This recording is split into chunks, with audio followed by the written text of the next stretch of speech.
his journey from the time he had to flee Paris in 1851 and arriving finally here after several years, uh, and being able to rebuild his life and build a home here. That's great that he had the opportunity.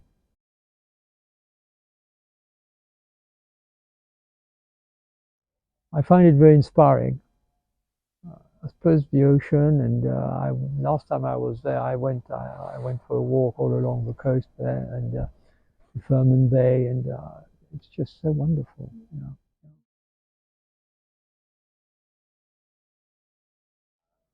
I'm used to, I'm used to have roots and lots of archives and family heirlooms, but to have a house which actually been built by my great-great-grandfather and conceived and created by himself is quite wonderful. Yeah, and when I spent a lot of time in the house a few years ago, uh, making photographs, um, I understood,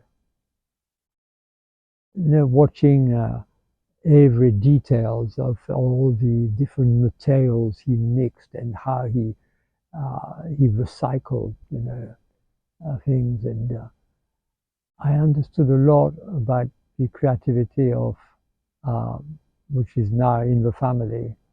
Uh, from my grandfather was a painter, and there's actually a great exhibition of his work just ended in Paris. And then my father was a painter and a decorator. So it's a house which had a great influence on the family's creativity. I started a series on landscape, very conscious of what is happening now to nature and to our kind of planet as a garden. So yes, there is, I define myself as an artivist, because it's so important to take action. Victor Hugo and my father, they both had an extraordinary connection to nature. One was the poet of nature, and my father was the painter of nature. And at a time where we're so concerned about the future of our home, it's so important to help, especially the young generation, to reconnect. Gosh, that would be such a joy. It will be such a complementary to the house. One can imagine, for me, because I work a lot with schools, but let's say a class of pupils coming and watching the house, and then going to the learning center, and be able to understand, to see details. I think it's so important to see this center coming off the ground. And there's so much inspiration to get from his works, and that it would be, I think it would be a place where I can imagine that artists will find the material they need, and the inspiration, definitely. Yeah. I was supposed to bring a group of pupils in 2020 from my local town in south of France. And it was all planned. One of the teachers came here and you know and looked at for accommodation. I mean, it was quite an organization. And then we couldn't do it because of COVID. Yeah, having a learning center here would certainly make it much easier to plan such a project.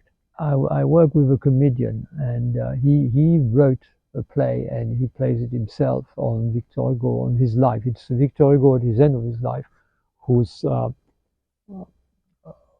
talking about his life, and his play it's wonderful what he's done. The center would be the obvious place to have it. Yeah. But also what I'm doing now in France, I'm organizing kind of nature trails for schools. Uh, inspired by the paintings of my father, but also the writing, because he wrote a lot on the landscape. And also, there are some moments where also I bring in the work of Victor Hugo on his travels, because he was a great observer of the landscape also. And I think we could export or import this model of nature trails. I mean, here it would be wonderful, with all what all there is in the literature, in my ancestors' writings on the island, on how he found inspiration, and that could be very, very interesting with schools, but also with artists. Yeah, I organized also recently um, sketching workshops on the sites painted by my father. So they had a reproduction of the painting. We were exactly on the site, and that they found a lot of inspiration in that, and also because he was a great walker.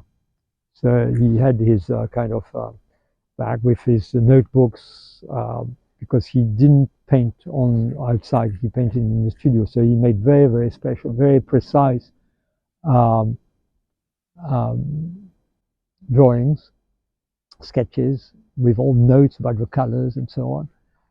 But he also had notebooks where he wrote observation on the plants, on the fauna, and on the names, on the etymology of the words, the attention to language, to the vocabulary. And it's a humanist, the wanderer, the humanist wanderer. And I think this is an attitude which we need to reconnect with, to learn to kind of go and slowly to slow down, so walk and observe, assimilate things, and then create, transform. That's the process. And we could definitely here would be very, very interesting to have such workshops. Yeah.